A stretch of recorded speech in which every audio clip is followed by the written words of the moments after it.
again, good evening and welcome. I'm joined, you should know, by the entire City Council and quite a entourage of city staff. We all care a lot about you.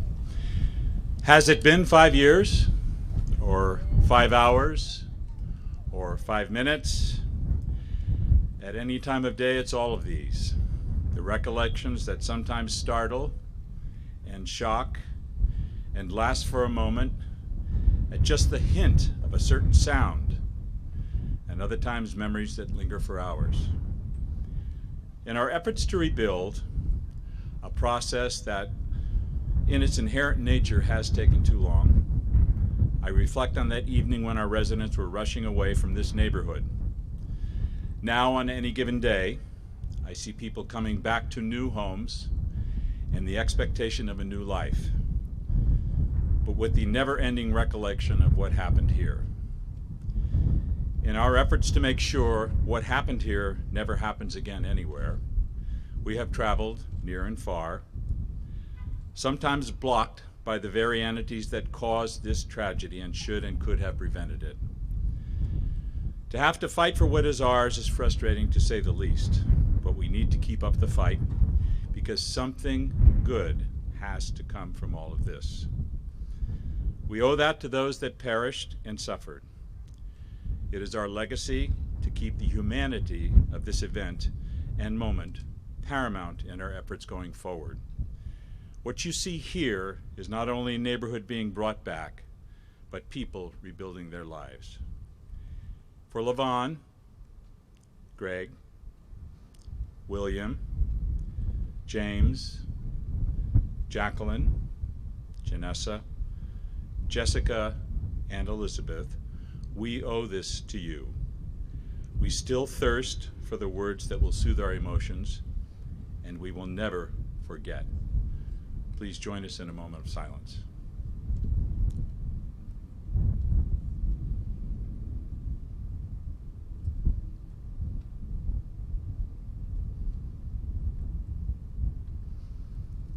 Thank you. I'd like to introduce Maria Barr, who's going to give some reflections of the neighborhood. Maria?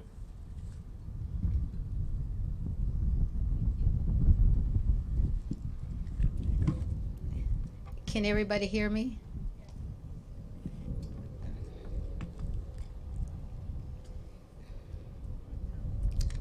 Mayor Rain, neighbors, guests, thank you for allowing me to say a few words as we gather on this 5th anniversary to remember that fateful day, September 9, 2010, a day that dawned golden and oh so beautiful, a day when I went out my door to take a walk on this neighborhood. I stopped to greet Mrs. Torres, standing right here on the sidewalk with her little dog. We chatted for a few minutes, and then I turned and waved goodbye. On my way back, I paused for a moment at the park at the corner of Earl and Glenview to admire the swings and the red merry-go-round. I felt very warm, so I took off my jacket. Looking up, I saw a flock of birds flitting atop the tall trees. A dog howled eerily in the distance. I was unaware of the danger lurking there, getting closer and closer, getting ready to erupt. Sitting in my living room around 6:10 p.m. that evening, boom, quake-like, the danger did erupt. A wind like a cyclone kept me from opening my door. So I ran to the window and looked out. To unimaginable horror, angry orange-red flames, 5 to 8 stories high is what I saw. The heat became so unbearable, I was unable to breathe. So I ran through my backyard and I climbed a tall fence, but then I got trapped in my neighbor's backyard. From far away, I heard my daughter's voice as I lay there gasping for breath, ready to die. Mom! So I jumped up, and just then my neighbor was coming out on the deck where I was trapped, chasing a dog. Save me, I gasped, unable to breathe. Days later, when I was allowed to visit my home, I walked in my backyard where I had been trapped. I saw 5 of my large trees burnt. My back fence was gone.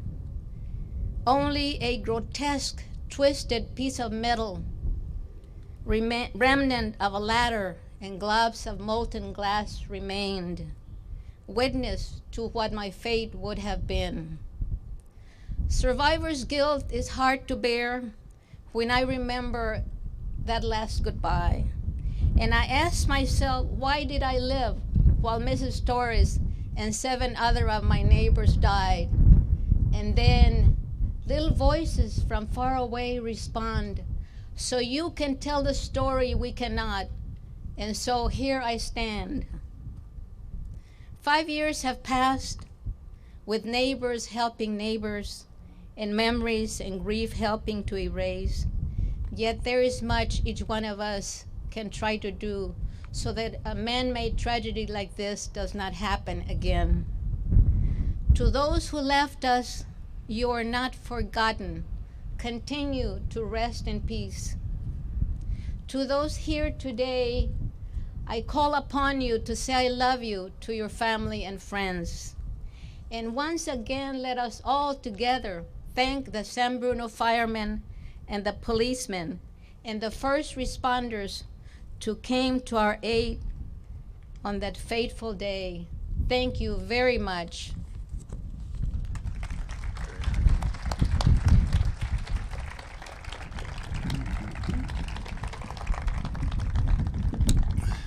We ask you now to enjoy each other's company. We have some refreshments for you, and obviously it's your neighborhood. Stay as long as you like and enjoy each other. And thank you once again for being so strong.